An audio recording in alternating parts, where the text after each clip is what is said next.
10 years ago, a game released on PS4 with one of the most brutally difficult trophy lists PlayStation players had ever seen. It quickly became known as the most challenging trophy list released in that year, with one of the trophies sitting at roughly a 0.1% completion rate on PSN profiles, a staggeringly low percentage.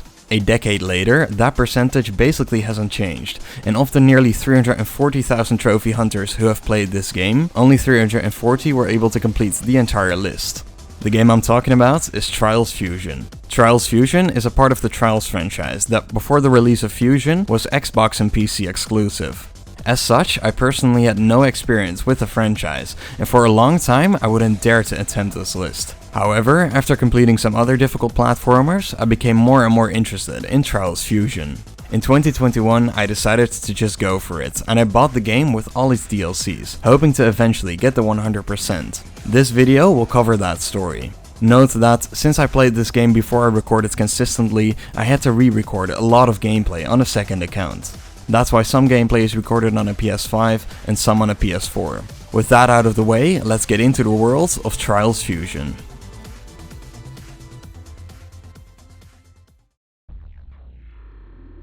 Trials Fusion is the 5th installment in the Trials series, developed by Finnish gaming studio RedLynx.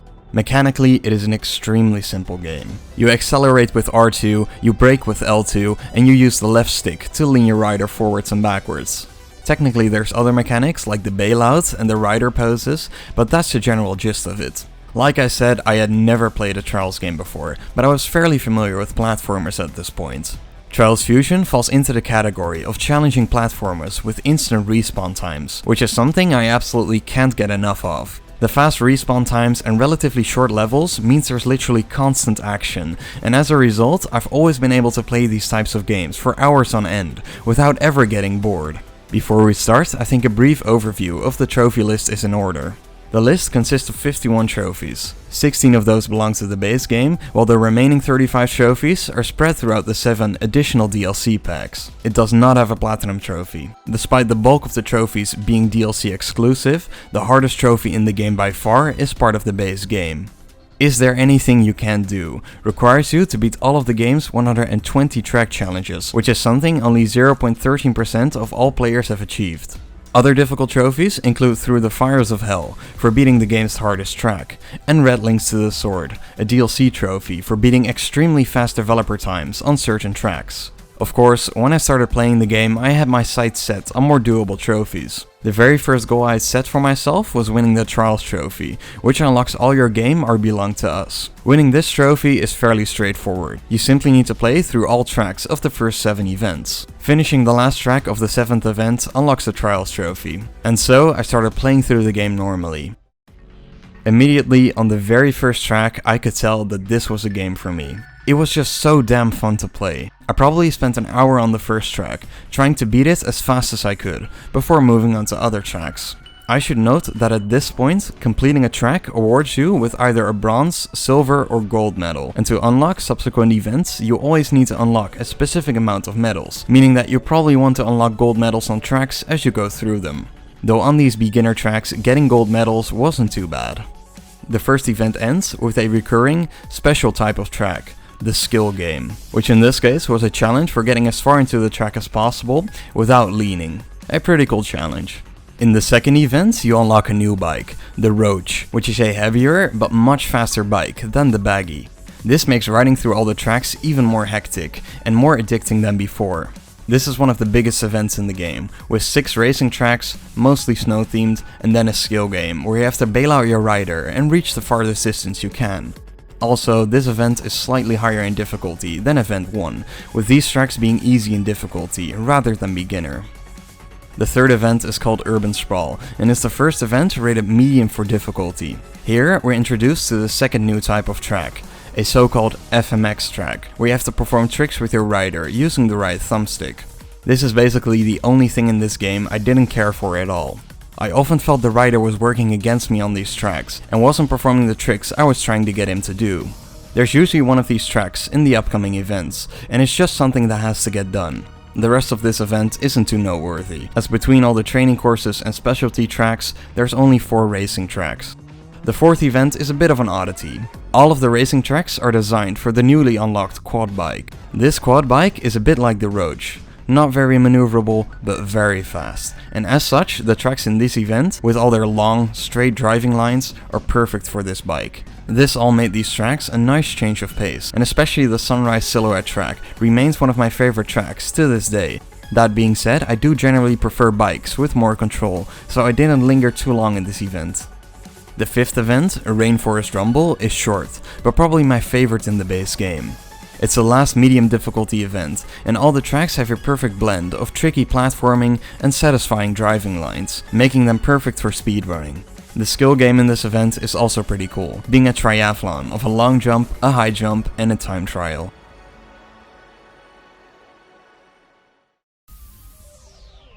In the sixth event, things kick into high gear. It starts with the last training course in the game, and upon its completion, you unlock the Pit Viper, the best bike in the game. In the words of the developers, this bike requires precision control, but once tamed, it can move like Mercury.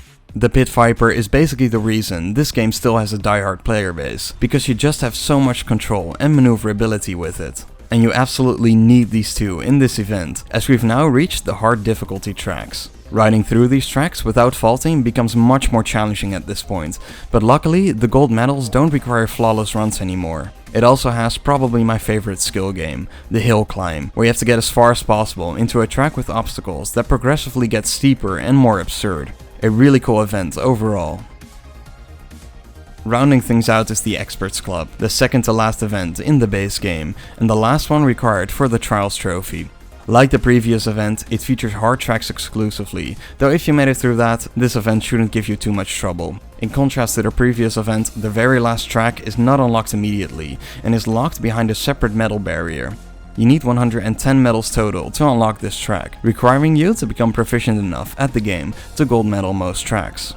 Halfway through playing the event, I passed that number, meaning the end of the main career was in sight. I finished off the rest of the tracks and loaded up the Greater Crater. This track is not that climactic, honestly. I faulted a few times and finished the track within a few minutes. With that, I earned the Trials trophy and the credits rolled.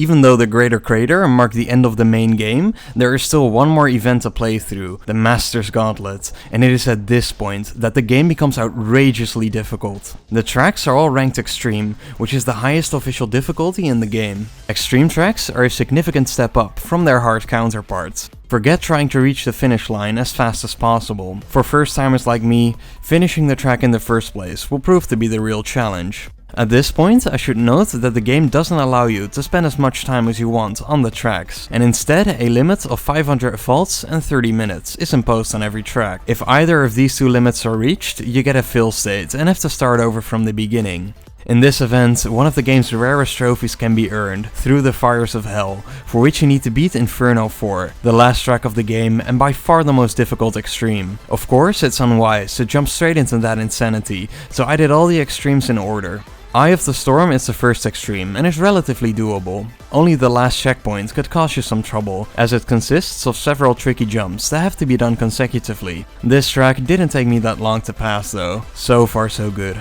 Next is Rock of Rages, which is noticeably more difficult. The main problem here is the second to last checkpoint, where you need to make a large jump and then vault forwards over a tall box, despite your collision with the wall sending you backwards into the gap. For this track, I consulted YouTube, at which point I first came across the legendary Trials figurehead, Professor Fat Shady, who had an in-depth tutorial on that specific checkpoint. Not long after, I finally got the pass as well. Light City Run is the third extreme and is honestly not too horrible. There's one nasty checkpoint in the middle, but otherwise it's roughly the same difficulty as Rock of Rages. The penultimate extreme, Frostbite, became another tough barrier for me. This time, a checkpoint near the start was a nightmare for me to get through. It's a lengthy drop, after which you need to vault over some platforms to reach the next checkpoint. The problem is that after landing the drop, I kept bouncing my bike, resulting in a loss of speed and me not being able to make the distance. This one required another lesson from the University of Trials, but luckily the rest of the track was more doable, so when I passed that checkpoint, I also passed the track. And then it was time for the final boss, Inferno 4. I vividly remember loading up the track for the first time and just laughing when I saw the first checkpoint. What even is this? How does this resemble a racing track in any way? I threw some attempts at the first obstacle but got absolutely nowhere and left it for another day. Once I retried, I did manage to get past that checkpoint, but it wasn't long until I got stuck again. While checkpoints 2 through 5 are fairly doable, checkpoints 6 and 7 are just a nightmare. Checkpoint 6 is known as the barrel checkpoint, and was the hardest obstacle I had encountered in the game. You have to ascend this awkward pile of barrels and then bunny up over to this small beam to get through. Checkpoint 7 is next, which is a really tricky ramp with a bunch of obstacles on it. Again, the awkward placement of the obstacles makes this a pain to get through.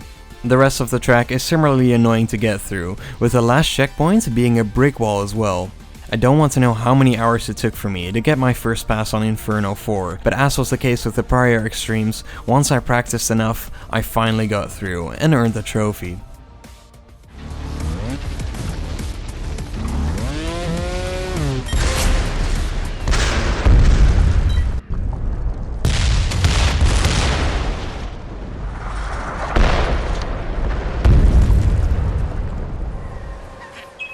Congratulations on completing the first training course. Now that I had passed all the tracks, it was time to start working towards the hardest trophy in the game, aptly named Is There Anything You Can't Do? This trophy is unlocked by completing every one of the 120 track challenges in the game. These 120 challenges are evenly spread over the 40 tracks in the game, so there's 3 challenges per track. Of course, I'm not going to cover every single one of these, I'll just go through the tracks and pick 1 or 2 challenges that were interesting in some way or another. Important to note is that only the racing tracks have challenges to complete, so the skill games and the FMX tracks don't play a role for this trophy. With that, let's go back to the first event. You would think the easiest track in the game would have the easiest challenges. Well, you'll be wrong.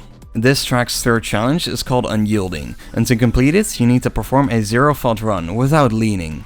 Not being able to lean means you can only balance yourself by accelerating and braking, but this usually isn't enough to fully stabilize. You feel so helpless when doing this, as you constantly see your bike tip over with no way to save the run. This took me an hour at least to do. Completing Unyielding on this track isn't the end of the challenge unfortunately, as it returns 2 more times on later tracks. On the next track, Waterworks, the next recurring challenge shows up, Full Throttle, which, as you can probably guess, means you need to pass the track without faulting and without ever letting go of gas. However, given the fact that you can balance yourself at least, this is 10 times easier than Unyielding. On Observatory, the developers were starting to become more creative. Backing up at the start turns your bike into a kind of rocket, with which you need to fly through all the flaming rings to make it to the secret portal in the sky. This motif, where backing up at the start reveals a secret or an alternate way to play the track, shows up a lot in this game. As we can see in the next track, where doing this puts you in rider cam mode, which is kind of tricky to play. Since you can't clearly see the track and your rider's positioning, you have to kind of intuit your inputs. Luckily though, you can fault as many times as you want, so this wasn't that hard. The last track of the first event is probably the hardest, as Unyielding makes its second appearance. A slightly more difficult driving line than the first track makes the challenge even tougher this time around. My main tripping point was a downward slope, where I would always faceplant. After a certain point, I just started fully accelerating before the ascending part of the slope, so that I would perform a backflip, which turned out to be more consistent. After a decent amount of tries, I finally got through the track flawlessly, and thereby completed the first event.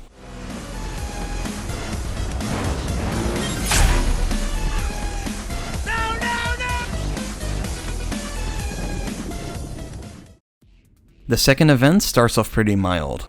On Ski or Ride, the hardest challenge requires you to ride the length of this red railing without ever allowing your front wheel to touch it. This took a few tries, but I got there in the end. This was only a taste of things to come though, as the next track had a similar, but much more difficult challenge. On Shear Pressure, you need to perform a 0-fault run without ever allowing your front wheel to touch any of the pipes. As you can see, this challenge is downright masochistic with the amount of pipes that are in this track, and it was very clear to me upon reaching this point that I simply lacked the skill to complete it. I left this one for later. The next track I thought was really fun, as a gust of wind at the start takes you to a secret path up in the sky. At the end of this, a portal of light can be entered, completing the path to enlightenment. As you can see though, I didn't reach this under the best of circumstances. Peak Performance only has one tricky challenge, for which you need to complete a gold medal run while doing 10 flips in the process. This track is super short, so you really need to use every opportunity you can get for the flips, but overall it's not the hardest challenge in the world. Things get a little more difficult on Deep Freeze, where you need to pass the track without touching any of the yellow obstacles, some of which are quite sneaky and easy to miss. The final track of the second event features the very first warp zone, accessed by entering a somewhat difficult to reach portal. This transports you to a cube-filled, liminal space with a separate track to complete. I would rate this warp zone a medium in difficulty, but it doesn't have to be done without faulting, so I got through it with no issues.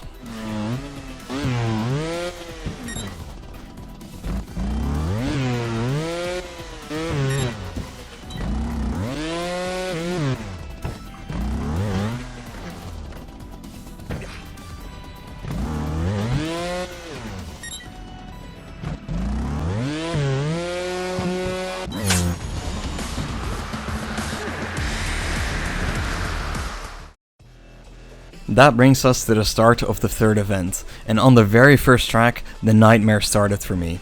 For goal line technology, you need to push this glowing ball all the way to the end of the track. It's so easy to mess this up. You either lose the ball during a jump, pass it accidentally, or fault while trying to save the ball, which voids the challenge as well. There are more difficult challenges in the game, but I seem to have way more trouble with this challenge than most people. It took me several hours to finally get it done.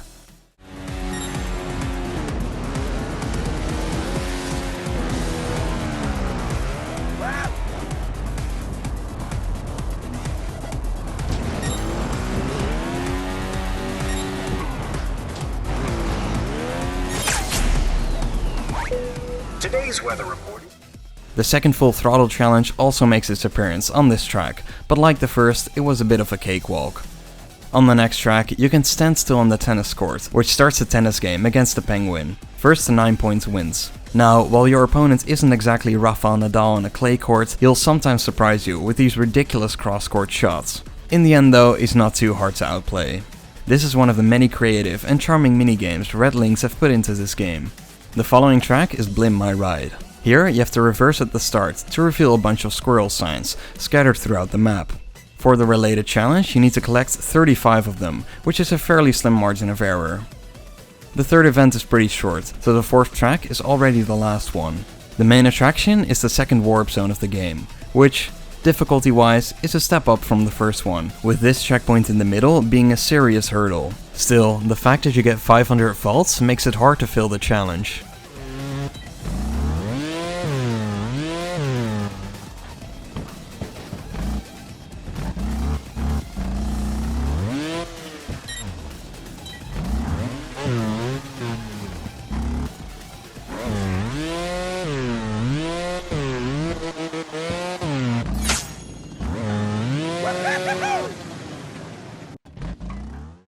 Up next is the fourth event, which means we've reached the quad bike tracks. The first track starts off with one of my favorite challenges. Backing up at the start attaches a trailer with a bunch of footballs to your bike, that you then have to bring to a point later in the track. Now obviously the verticality of the track makes it super easy for the trailer to bounce around and for you to lose all the footballs immediately. The challenge requires you to reach that point with at least one football still left in the trailer. As a result, making it through requires a different type of driving skill, focusing more on anticipating the movement of the trailer.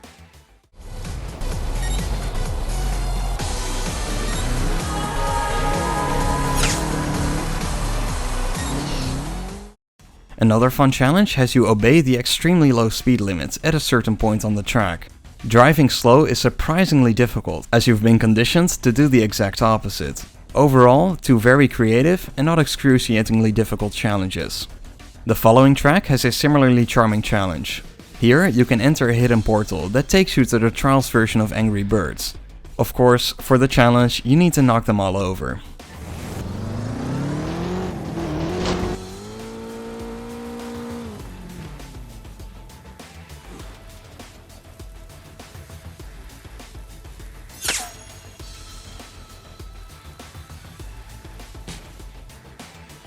Sunrise Dash is the easiest set of challenges in this event. The only one that feels tricky is Mirror Mode, where you have to trigger and complete a reversed version of the track. Riding through the track in reverse is awkward and unintuitive, but you can fall as many times as you want, so it's pretty easy. Now the next track is something else, and will put your puzzle solving skills to the test. In this grid, you have to free the blue square by moving around the other blocks. I'm usually pretty decent at puzzles, but I absolutely could not figure this one out for the longest time. I ended up restarting the track like 3 or 4 times to reset the grid, because I was just making zero progress. Eventually I got the square out after like 20 minutes, but it was more due to brute force than to me finding an actual solution. The last track of the event is a bit of a mixed bag. There's a really obnoxious challenge where staying in the sun too long causes you to have a stroke, and you have to finish the track while nearly blinded. To make up for this, there's a hidden maze in the sky where you have to guide this ball to the finish. It took a few tries, but I thought it was enjoyable.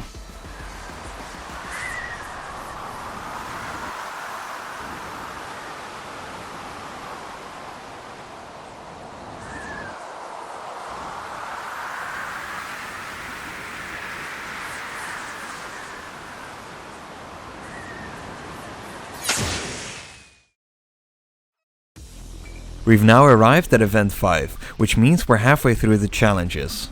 This one starts off tough, with the third and final unyielding challenge, this time on Bungalow Beach. The many jumps and drops make leaning basically a necessity, so this is easily the hardest no-lean run for me, and probably one of the hardest challenges in the game. It took me several hours, but at least my completion meant the end of the unyielding challenges.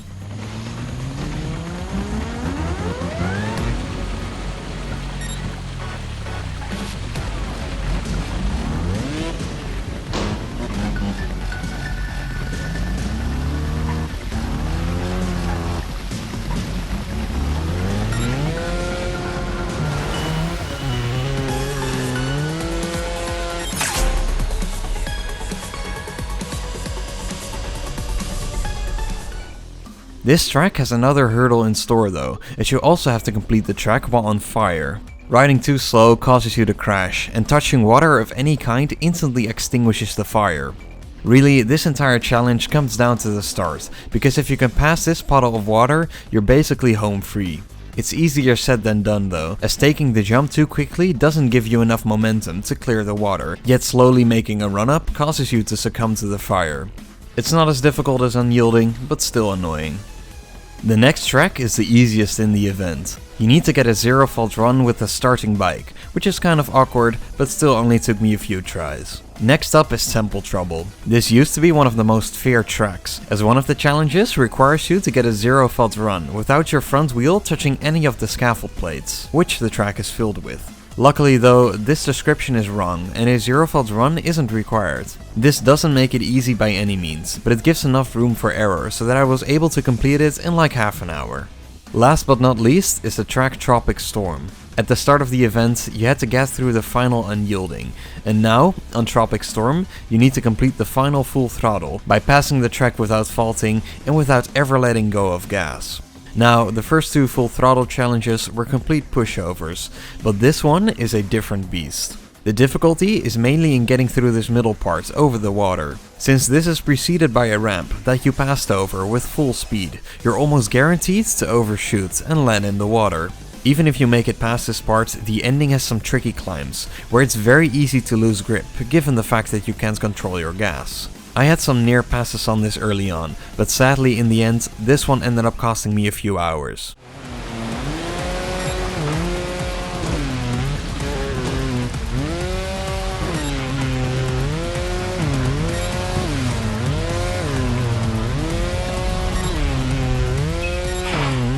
Sorry about that, I'm back. Just a minor glitch in the urban subroutines.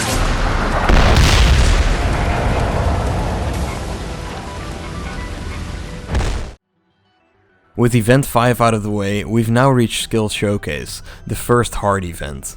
We start off with Rocky Road, where you need to find and complete the 3rd warp zone. The warp zones are only getting harder at this point, and this one approaches extreme difficulty, though not quite. After making it past this checkpoint, you should be alright to make it through. On Eco Park, we come across my favorite type of challenge, where you can unlock an alternate, more difficult version of a track that you then have to complete. On this track, you can hit this button and then wait until nighttime, which turns the track into a full-on extreme. Of course, you're more than experienced enough to deal with extremes at this point, so you shouldn't be stuck here for too long. The Afterburner challenge also makes a return on this track. This time, the flaming rings don't just follow a straight and logical path, but instead go up and down, making this one far more difficult.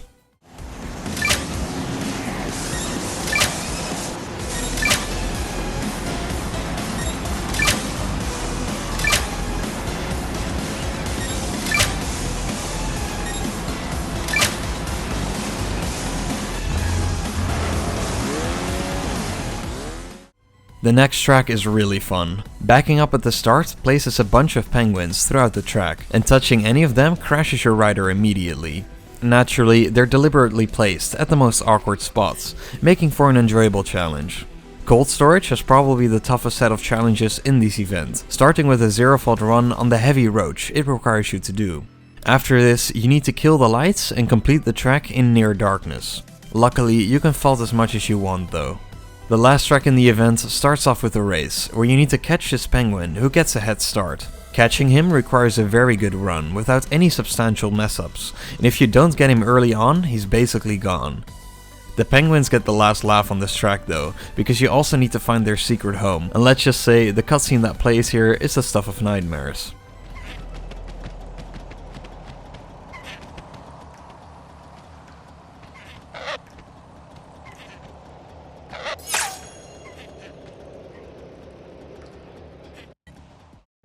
On to Event 7. This one starts off with Cave Dweller, which has the single most horrible challenge in the base game. For neurotoxicology, you need to finish the track with this poisoning effect active. This isn't difficult at all, but, for me at least, it was genuinely nauseating. This gave me all the more reason to make it to the end as fast as possible and just be done with this challenge. Covert Ops is pretty benign when it comes to challenges. The most prominent one has you use the ascending platforms to reach a hidden point in the sky, which took me like 5 minutes of attempts. The next track is also fairly simple. You need to get through the track as fast as you can in order to hit a button, which will then prevent the train from leaving the station. While you do need a very fast pace in order to get there in time, it's not the hardest thing in the world to achieve. RedLynx Derby has probably my favorite challenge in this event. Backing up at the start flips the track upside down, which of course makes the game very awkward and unintuitive to play. Obviously, you could just flip your monitor upside down and play normally again, but where's the fun in that? The next track has a very unorthodox challenge. By bailing out on a specific ramp, you can grab a hold of a monkey bar, and you can then swing across the other monkey bars to reach a treehouse. A very entertaining challenge to break up the pace a bit.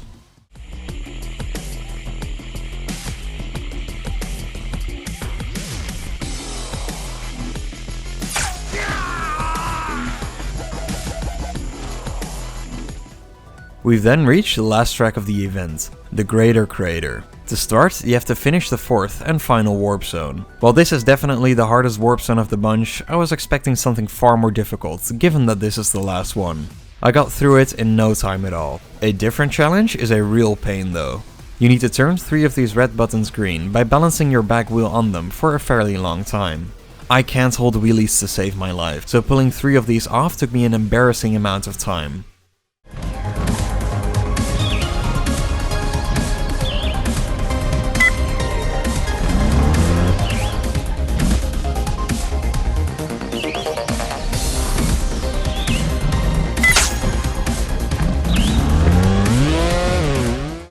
With this track done as well, it meant it was time for the thing I was dreading.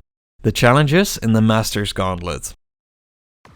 In the past few events, the challenges have been tricky for sure, but I was also usually able to complete them in half an hour at most. In the final event, that was about to change. Right off the bat, Eye of the Storm would prove to be a pain to get through. The main challenge here is to complete a 0-fault run, while also making 5 flips with your bike. Performing 5 flips is basically a formality in this case, as the real test is to beat the track without faulting. 0-faulting an extreme track is a very daunting task when you're first starting out playing Trials. It requires a completely different skill set than just racing through a track as quickly as possible. At this point, I started to familiarize myself with some more advanced trials techniques, like the fender grab, and a technique where you land on your front wheel and then bring your back wheel up by tapping brake, which is elegantly called fapping. With all these new techniques in my arsenal, I was eventually able to get this done. This track has a second hard challenge though. At the end of the track, you can bail out and grab a hold of this swing that you can then swing back and forth. This pumps out all the water from a pit below you, which can then be entered. This leads you into a secret part of the level, which is honestly more difficult than most extreme tracks. This last checkpoint in particular is just ridiculous. After you've finally made it through, you can press a button, which will make the sun rise and bring an end to the storm.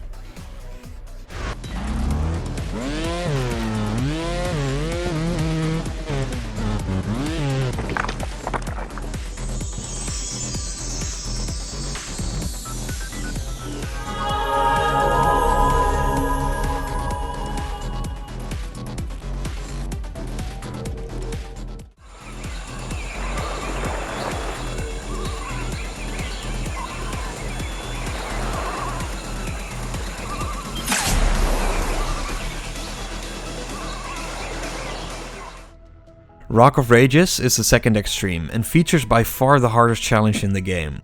This one is so difficult that I decided to skip it for the time being and come back when I was more skilled. The third extreme, Light City Run, is the easiest of the event, at least when it comes to challenges. Here you have to beat the track in Noir mode, which makes the level slightly more difficult, but honestly, I barely noticed the difference. Frostbite is next and is definitely a step up. The hardest challenge here has you beat the track on the bicycle with 10 faults or less. This bike is a bit weird and takes some getting used to. It's not as fast as the Pit Viper, but it's very light and has insane spring. As a result, beating an extreme with this bike is fairly doable. Of course, for the challenge, it's not enough to simply beat the track. You have to do it with 10 faults at most. While this number does allow a few mess-ups, it's still very hard to pull off. You'll often get a decent run going, only to then rack up a bunch of faults on a tricky CP. Even when I pulled off a successful run, I did so barely, with not a single fault to spare. For another challenge on this track, you have to reach the end with your rider being completely invisible.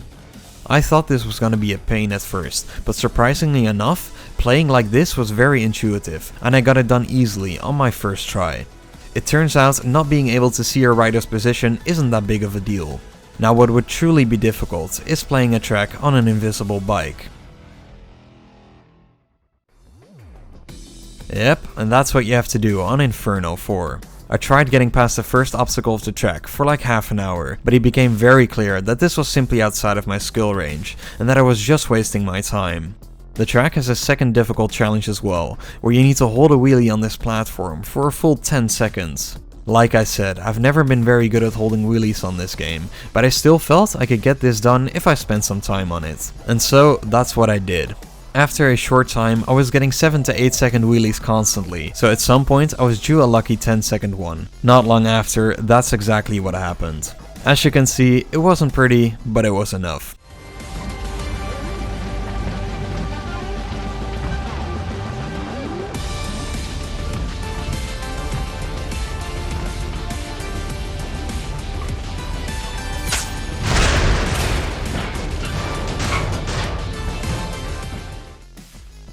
Now, at this point, I completed 117 out of 120 total challenges, and I clearly had more training to do before being able to tackle the final 3. I decided to get all the miscellaneous trophies first, which are all pretty easy. The main part of this process is finding all the squirrel collectibles, which I just looked up a guide for. While not difficult, this was still really entertaining, as finding these squirrels usually gives you a funny cutscene.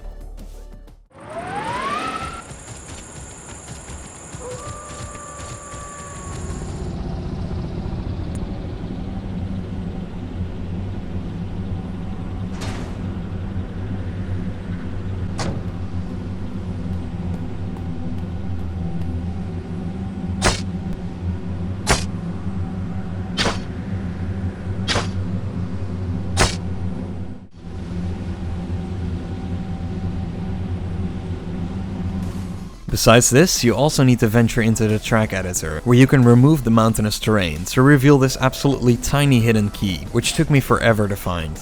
Before too long, I had every trophy in the base game completed, barring only those 3 challenges. That meant that there was only one logical next step for me, which was to enter the wild world of Trials Fusion DLC. During its life cycle, Trials Fusion has seen a pretty extensive list of DLC releases, with 8 new events being added, spread out over 7 total DLC packs. Now, I'm not gonna cover them in as much detail as I did the base game events, because that's not really necessary. While there are track challenges, like in the base game, it's not required that you go through and complete all of them. To give you an idea of what you need to do instead, here's what basically every DLC trophy pack looks like. First, you need to pass every track of the event in question. Then, you need to complete a few hand-picked track challenges. And finally, you need to find 3 of the squirrel collectibles. The difficulty of the DLC packs lies both in passing every track, since every DLC features one extreme track, and completing the challenges in question, because the developers have usually picked at least one hard challenge for the trophies. The squirrels are all super easy though, so I'll skip over those. With that being said, let's get into the first DLC.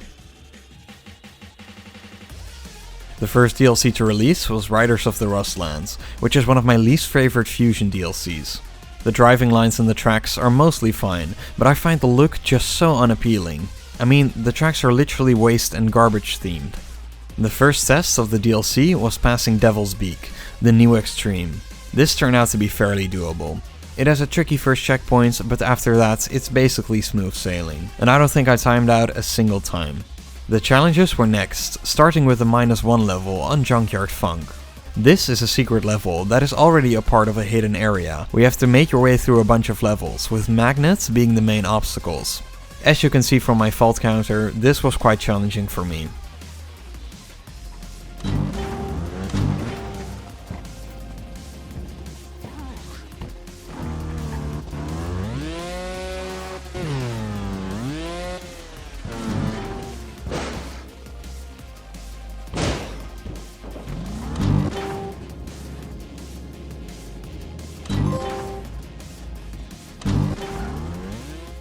The next challenge is one of my favorites. In Rags to Riches, you can enter a full-fledged Who Wants to Be a Millionaire minigame. You need to correctly name all the FMX tricks to win, which is super easy, but it's entertaining regardless.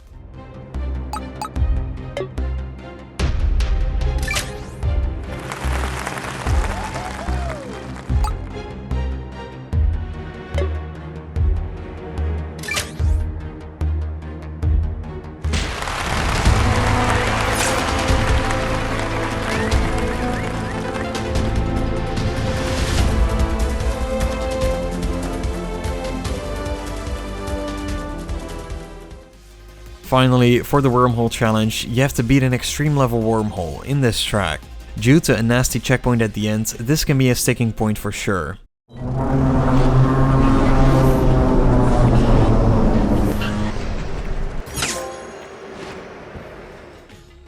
I said I was skipping over all the squirrels, but I can't not mention the one in Rags to Riches, which rewards you with this wonderfully absurd rendition of Wrecking Ball.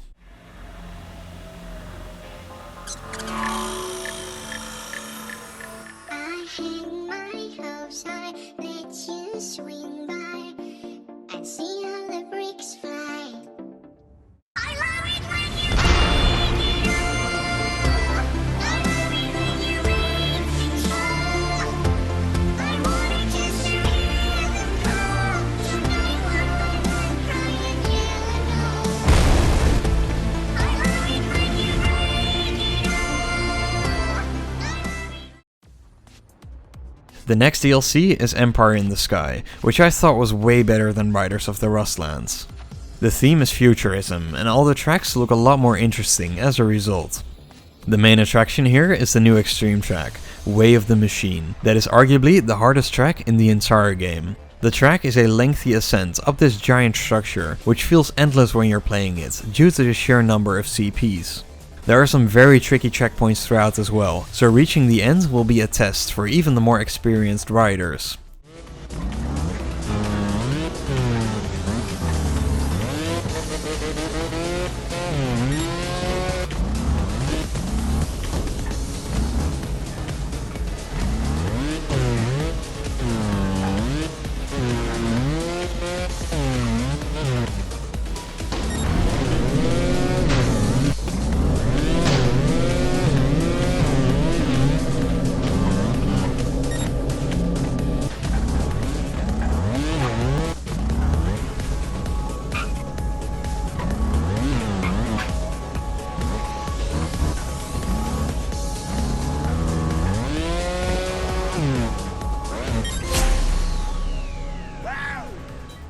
This isn't the hardest trophy in the DLC however. That will be 3 birds, 1 stone.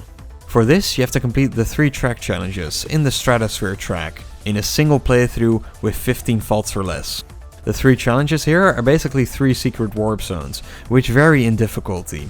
The first one isn't so bad, you just have to outride an incoming wall of lasers, which doesn't take that much speed. The second one is more tricky, where you need to weave through a bunch of moving lasers to reach the end. The third warp zone is by far the worst of the 3. The warp zone is set in low gravity, which is something you're not used to riding with. As a result, it's easy to misjudge how much throttle needs to be applied for certain checkpoints, and nowhere is this more evident than with the very last CP. I made it here with about 5 faults numerous times, and still couldn't close out the run. For this one I needed some luck on my side to finally get the trophy.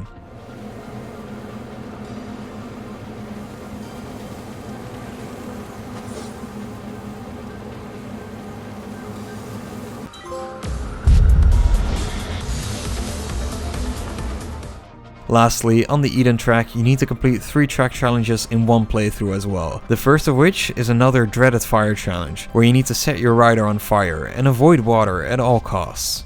This one was tricky too.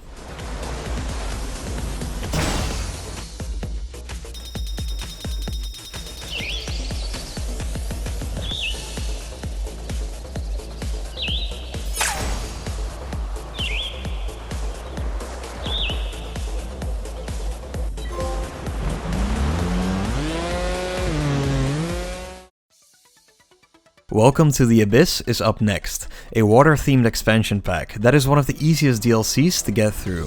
First of all, the new extreme track, Deluge, is a complete cakewalk compared to Way of the Machine, so I easily got this done first try. When it comes to the challenges, there's not really any truly difficult trophies here. You need to pass a darkened track while on fire, find a way to awake the Kraken on Deluge, and finally complete a few warp zones. This last trophy was my favorite in the DLC for sure, as aside from being a fun challenge, the warp zones all have a very cool aesthetic, taking place either in ancient ruins or in some kind of cosmic realm. Overall, a cool DLC that I was done with pretty quickly.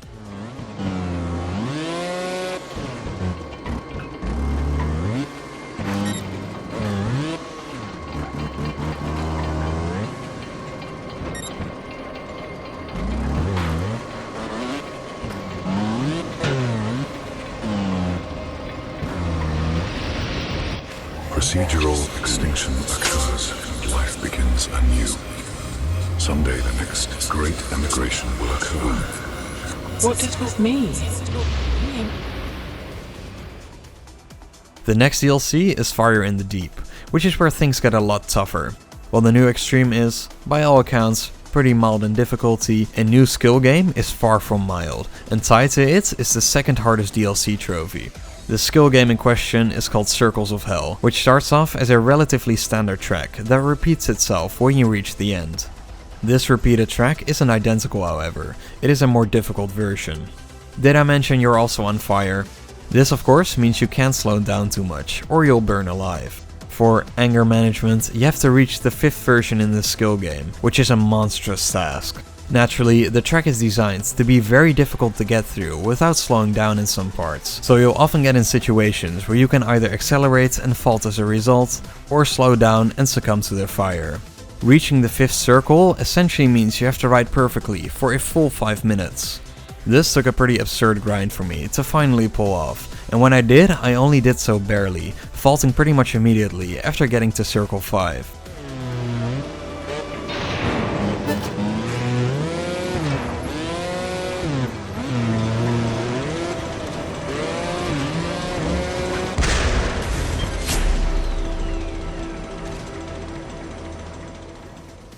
The last trophy worth mentioning in this DLC is Curiosity Killed the Cat, which can be earned on the deeper underground track. On this track you can bail out at a certain point and enter this absolutely absurdly expansive maze.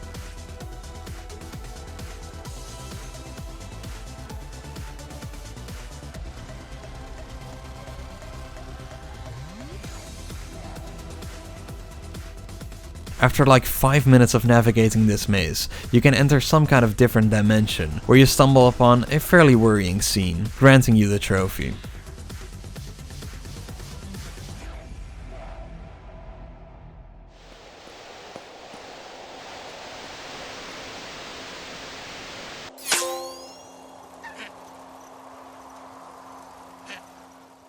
With that done, let's move on to DLC 5.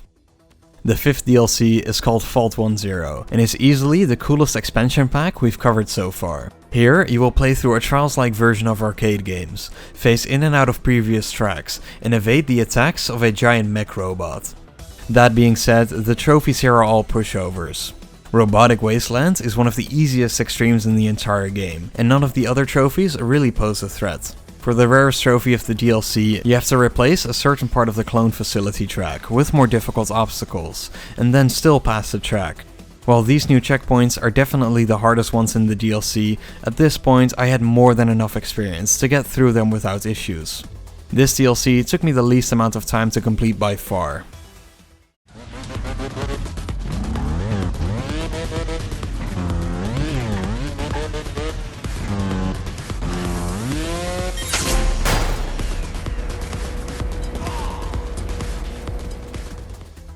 Next up is After the Incident, the 6th DLC and one that I've mixed feelings on.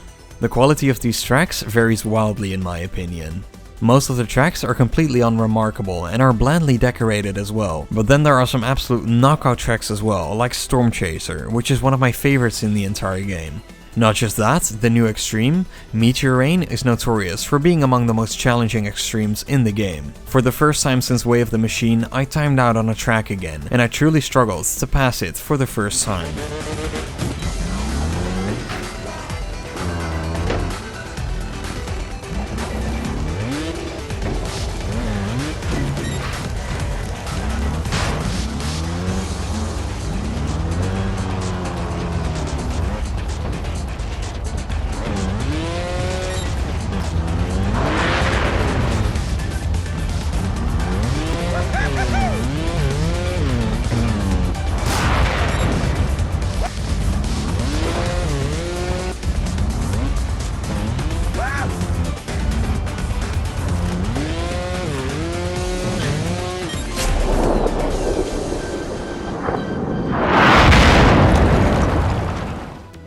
The Miscellaneous Trophies are a mixed bag as well. Underdog is an absolute nightmare, as you need to pass a certain score threshold on the FMX track using the Roach bike. The single reason that this is so annoying is that this specific bike makes the large jump in the middle basically impossible. To my frustration, this meant I had to grind FMX for a bit before I ended up earning the trophy. Luckily, the remainder of the trophies are much more fun. On Static Discharge, you have to collect and carry parts of a lightning rod, and then make your way to the end of the track to electrocute yourself. The fun part about this challenge is that the parts of the lightning rod add significant weight to your rider, meaning it's actually kind of tricky to make your way up. Finally, the last trophy is single-handedly the most absurd secret in the entire game. For Rhetoric and Romance, you have to go on a few dates with the game's announcer, Cindy. These can all be entered by finding these glowing cylinders, and I mean, what do I even say about this? All these secrets that RedLynx have put throughout the game never fail to put a massive smile on my face. It gives the game so much character and really gives the impression that the developers were passionate and also had fun making this game. But after each rebirth, you seem to learn from what came before. That's why you're my favorite.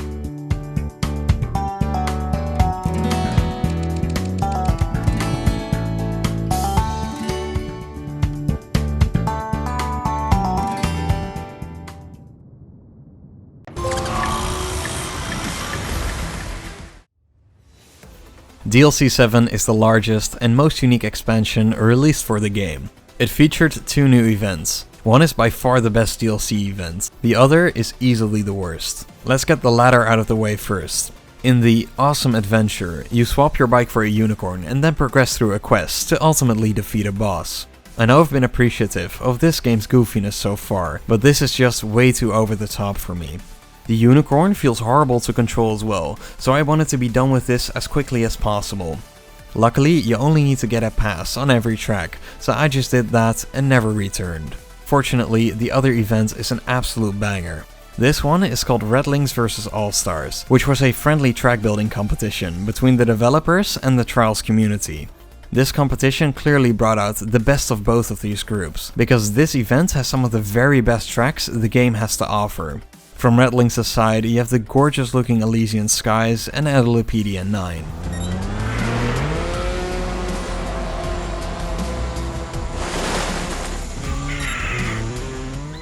The creativity on the community side is right on par though, with the beautifully decorated Ghost Town and Dark Carnival, and the action-packed Boron City, which is very entertaining to ride through. Funnily enough, the RedLynx made Extreme is the worst in the entire game, and I'm not a fan of the community made one either, but it's whatever.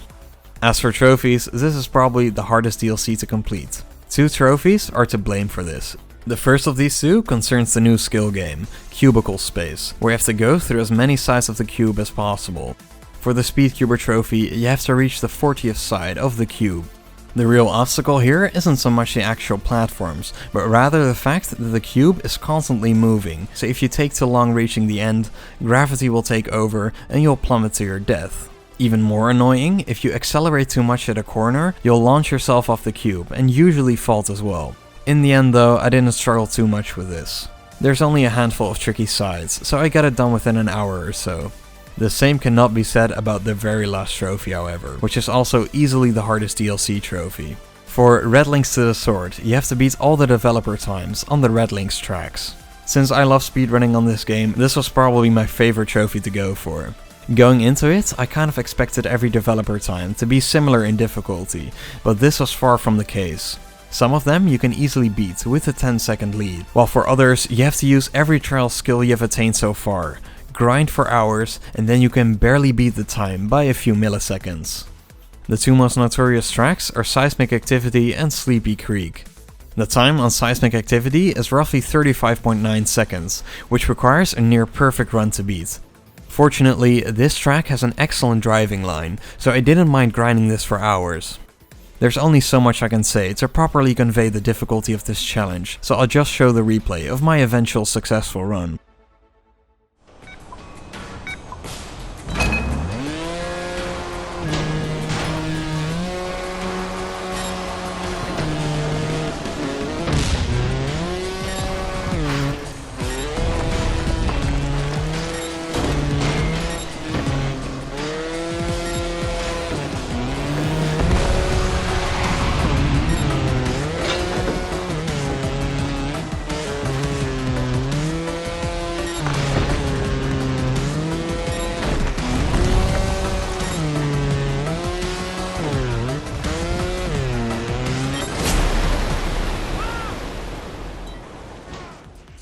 Sleepy Creek is next, and the time to beat here is roughly 44.8 seconds.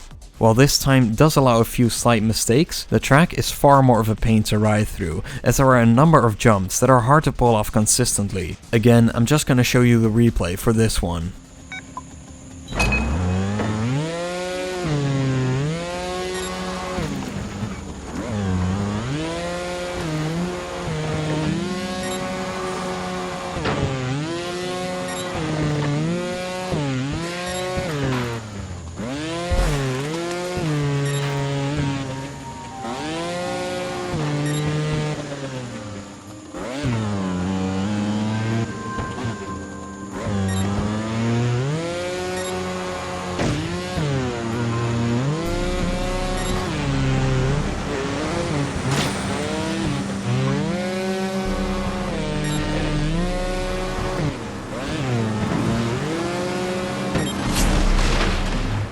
Combined, these 2 times alone took me at least 10 hours to beat. I finished the trophy by beating the developer time on Extraterrestrial. Luckily, this one was super easy to beat, even allowing you to fault a few times.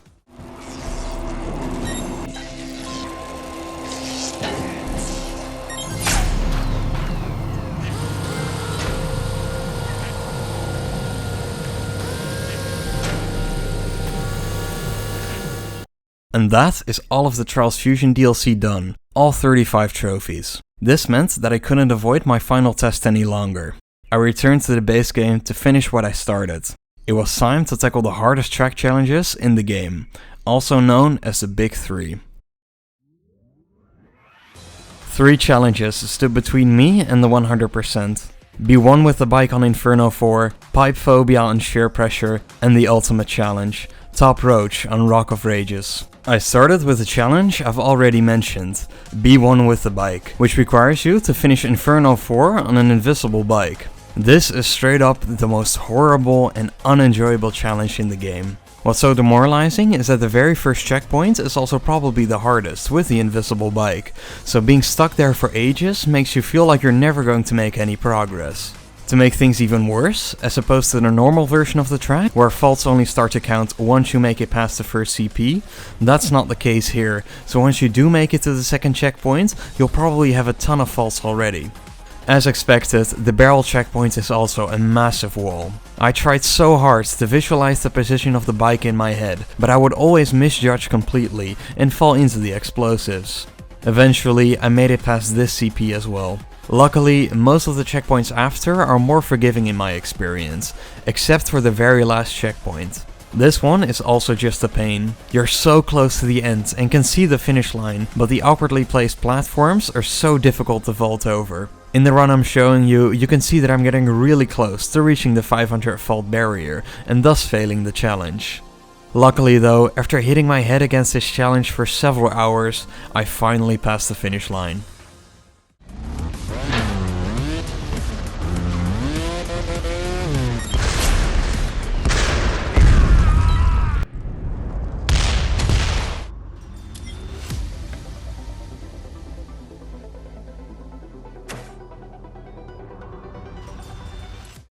One down, 2 to go. Next up, pipe phobia. For this challenge, you have to make it through the track's shear pressure without your front wheel ever touching a pipe. Let me just show you a run through the track to give you an idea of how ludicrous this is. So it was 14 minutes ago. Keep up the good work. You riders are lucky. Think of all the hard work that went into making these obstacles for you. Warning. Somatic methane emission detected in Area 16.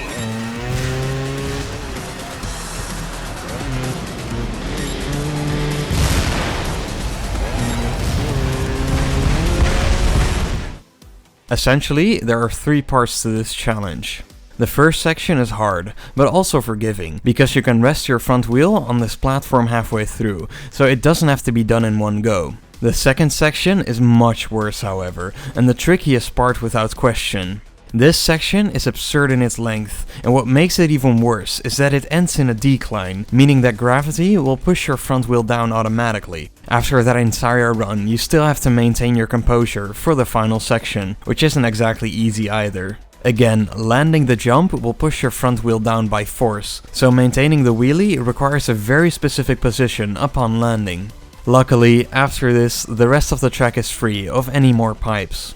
Unsurprisingly, this was an absolute grind, but perhaps somewhat surprisingly, I enjoyed this one quite a bit, far more than the invisible bike challenge.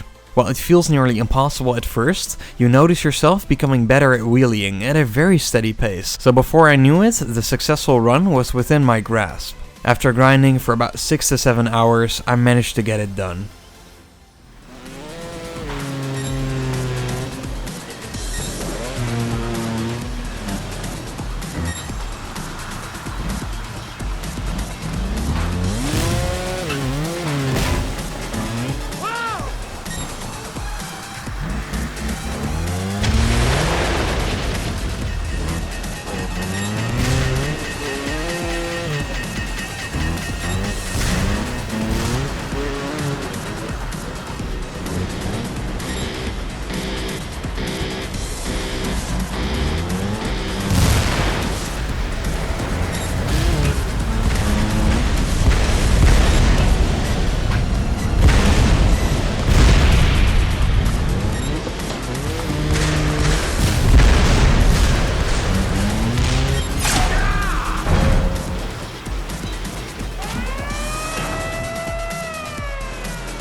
And then there was just one, the final boss of Trials Fusion. This challenge is universally seen as the hardest in the game, and takes countless of hours of practice, especially for newcomers to the franchise. This challenge is top Roach. For this, you have to beat the extreme track Rock of Rages on the Roach without faulting once. Getting a 0 fault run on an extreme track is no easy feat by itself, but doing it on the Roach A very heavy bike that is not meant for platforming tracks is just ludicrous. It's not even that easy to pass this track on the Roach, let alone beating the track without a single fault. Let's look at the track briefly to see where the choke points are. The first few checkpoints are not so bad, and in some cases even allow you to mess up and still recover. This is the first hurdle, as it's hard to build enough speed off the second platform to make it up the box.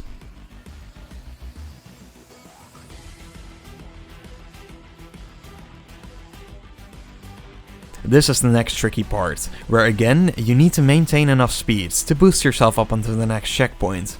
The position of this platform in the middle is very awkward and will often absorb your speed and prevent you from reaching the height required. Now this checkpoint is the real run killer. Making the jump over the gap isn't that difficult. The true obstacle is the climb up the box. As the slope before the climb is diagonal, you will have strong forward momentum going into the climb, which will push you backwards immediately when your bike runs into the box. Instead, you have to allow your front wheel to lift, so your bike comes in contact with the box in a near vertical position, allowing you to slide up the box and land your front wheel on top. This is fairly intricate, and it's a nightmare to pull off so far into the track. Lastly, the final CP isn't the most difficult, but it is difficult enough for tragic chokes to be a serious possibility. This last challenge is an insane undertaking, and I wasn't even sure what the right approach was. I played through the track with the Roach a few times to lower my faults as much as possible, but the progress wasn't nearly enough to do it faultless anytime soon. Challenges like this are actually quite ego-breaking, and during that period where you're not even remotely close to beating it, it is very hard to push forward and actually find the willpower to improve. Eventually, however, through the smallest refinements, you will see improvement, and that's when the fun begins. For me, this was the case when I could pass the first few CPs on every run, pretty effortlessly, only faulting on the difficult CP I mentioned before. Shortly after though, I found out that smashing my back wheel into this box with full speed made getting my front wheel up on the platform decently consistent and prevented my bike from getting stuck on the box. The second problematic CP stayed relatively inconsistent for me, but at least you can use the CP before to give yourself an extra speed boost. On top of that, the piece of rock you need to get on top of isn't entirely vertical, so with some technique I could maneuver myself up on some occasions. These improvements eventually led me to be able to string a nice run together every now and then, where I would only get my first fault on the second to last checkpoint. Of course, I then started to practice this checkpoint relentlessly. I found out that the key to getting on top of the box was to release gas as you're climbing up the obstacle, giving you forward momentum instead of pushing you backwards. Actually pulling this off with any level of consistency is brutal, and even at my best I would only pass it roughly 1 in every 10 tries. At some point I gave up trying to improve and just decided that 1 in 10 was good enough. After all, if I just got to this checkpoint 10 times, then there would be a decent chance I got the pass in one of these runs. And so that's what I did, grinding this track for hours, until at some point it happened. One more CP and the challenge would be done. I think you can guess what happened next. I got insanely nervous, completely lost my composure, and tumbled down at the very end.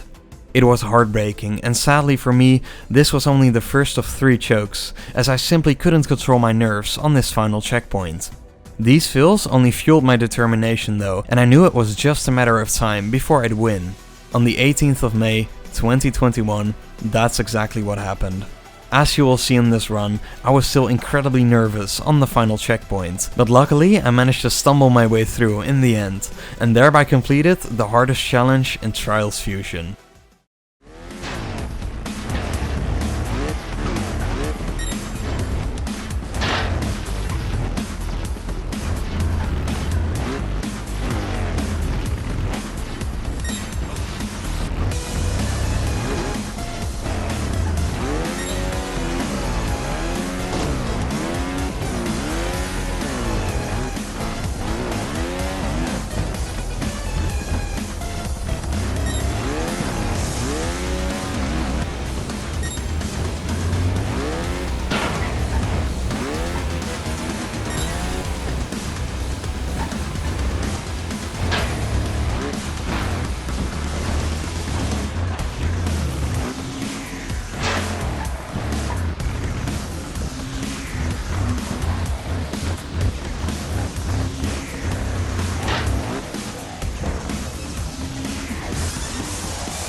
I know I said Top Roach was the final challenge I had to do, but I skipped an easy challenge on the sunset track, because I thought it would be a fitting setting to complete the game on. For this, I just had to do a few flips, so I don't have much to say about that. What I do have something to say about though, is this game. Earning all the trophies on this game took me roughly 250 hours, and then I spent another 250 hours, both playing the game for fun and recording gameplay for this video. In those 500 total hours, I was not bored for a single second. Trials Fusion is one of the most endlessly enjoyable video games I have ever played. The fluid controls, amazing tracks, and the hard but rewarding challenges all make this game nearly impossible for me to put down. On top of that, you could really tell that the developers had an absolute blast making this game, with all the creative mini-games and charming secrets. And the whole soundtrack, which you have been listening to for this entire video, is a complete banger as well. I could truly go on with these compliments forever. What a glorious game.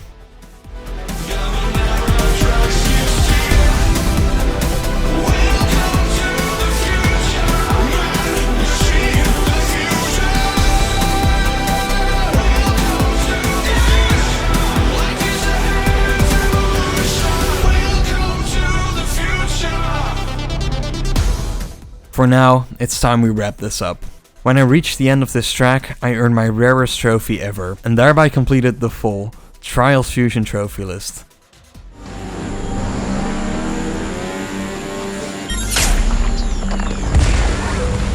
Scott was the first person here, a long time ago.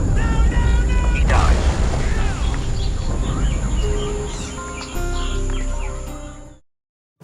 So, what's next? As some of you will know, the sequel to Trials Fusion, called Trials Rising, was released in 2019. Of course, after completing Fusion, I hopped on that game as well, and I honestly thought that, in many ways, Rising was even better than Fusion.